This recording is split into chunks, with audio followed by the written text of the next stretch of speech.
Okay, I'm coming. This camera is really heavy. And they said that mirrorless is lightweight. So, here we go. Don't you love the viewfinder? I was at 1/1000th of a second.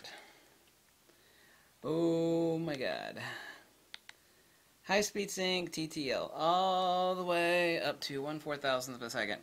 Why is this important on the GFX? Now, the GFX does not come with the tilt swivel adapter. You see this here?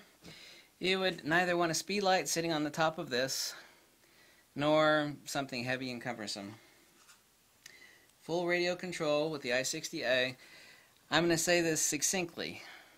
If you have the GFX, buy this, period. There's just no like, well, I'm going to get this or I'm going to get that. No. This is what to get. This is a 60 guide number speed light, 4 AA's, 2 AAA batteries on the Air 1 Commander. If you want to wait to get the Air 10, which is a little bit larger, gives you more distance. How much more distance do you really need for portraiture and simple stuff? I mean, can you nail it in 30 feet? Can you? I mean, I don't care which speed light you got. I mean, what are you going to do? You're going to back off 100 yards and take a portrait shot or something? Do you need that kind of distance? I don't think you do. Everybody keeps talking about the Air 10.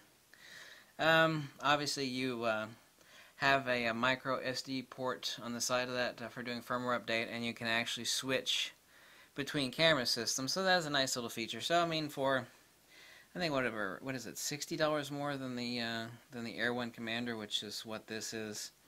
It would be worth it. I'm not considering it myself. This lightweight little unit, radio, plus 2 stops, minus 2 stops, TTL flash compensation. Look how small this unit is. It's almost half the size of the Fujifilm EFX 500. And it's more powerful. It's significantly more powerful. The EFX 500, while it does do high-speed sync with this unit, what are you going to do? What? You going to stick a TTL cable on that? Well, you can. I actually have a TTL cable for sticking on the top. It is a little bit cumbersome. A little bit cumbersome. Don't mention Godoc's junk to me. If you love Godox, it's fine. You know, sounds great. Sorry. People say, well, it works. That's right. Everything works until it doesn't work anymore. I'm not sponsored, not giving any free merchandise by Nissin. I pay for all of this stuff myself. This is it.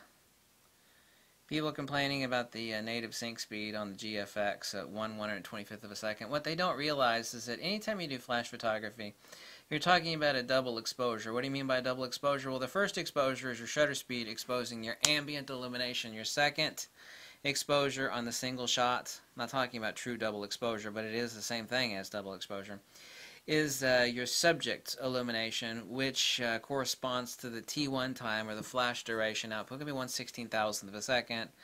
Depends on the larger the pulse of light, or the more powerful the pulse of light, the bigger the time is. Say 1/8,000th of a second. When you get down to like 1/64th power, you could be talking 1/16,000th of a second. So really, really fast.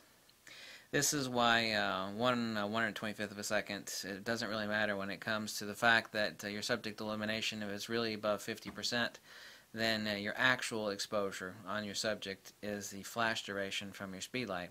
But more importantly, so far as crushing out the ambient light, I mean, let's raise the shutter speed up to 1/4000th of a second, step back 5 feet from the model, let's say she's on a beach, drop the ambient illumination, raise subject illumination, stick this in a cold shoe, stick it on the end of a monopod, stick it on a light stand.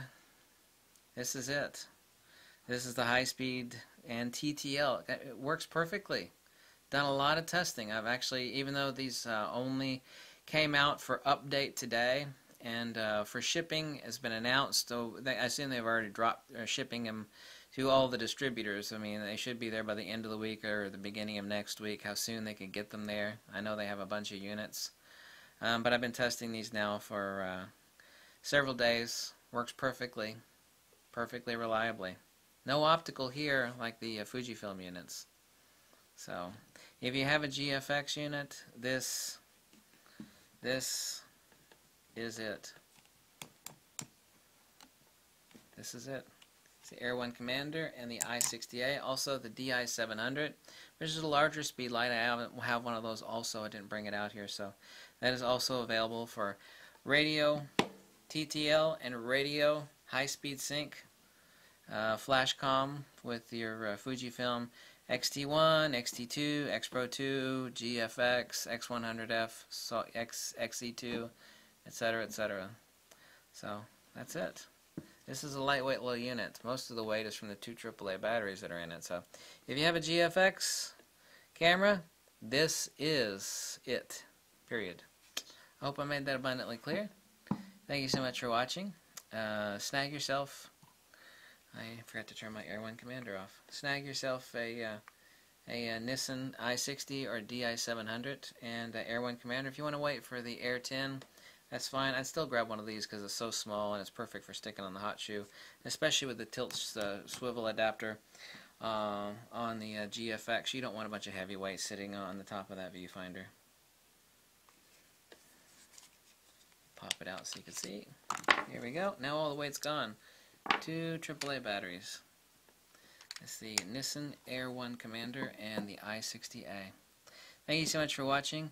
These 2 units and this new lens, by the way, the 110mm f2, make me happy. I'm going to have some fun in the next few days, and additionally so, with this Radio Commander and this new lens.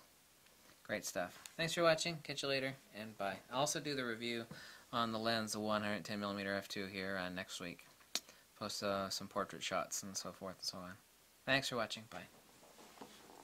Bum, ba-dum, bum, bum, ba-dum, bum, bum, bum, bum, bum, ba-dum, bum, bum, bum, ba-dum, bum.